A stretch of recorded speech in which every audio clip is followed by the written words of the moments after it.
দেখেন আগে ভিডিওটা শুন। ইসলামিক রাষ্ট্রের কথাই বলেন, সেখানে কি মানে ক্ষমতার উৎস জনগণ থাকবে? ক্ষমতার উৎস জনগণ থাকবে। এরা আপনাকে এটা বলে দিই, আসমা জিলানি কেসটা করেন, আপনাকে একদম বলে পাকিস্তান আসমা জিলানি কেসে বললেন যে হাউ আমরা যখন বলি যে সকল ক্ষমতার উৎস জনগণ, এটা কি শিরক হয় কিনা? কারণ আমরা তো বলতেছি সকল ক্ষমতার উৎস আল্লাহ সুবহানাহু ওয়া তাআলা।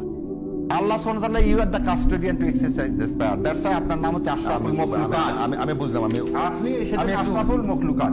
আর শেষ করে দিই আপনাকে একটুখানি, ইসলামী রাষ্ট্র চাবো অ্যাজ এ মুসলমান হিসেবে, দিস ইজ মাই ডিউটি, এবং এটাই আমি চাই।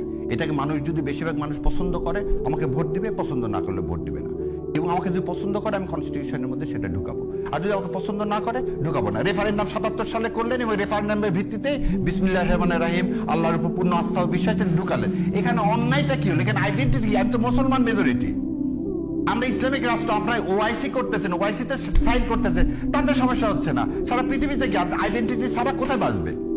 আমার মনে হয় I make this point clear.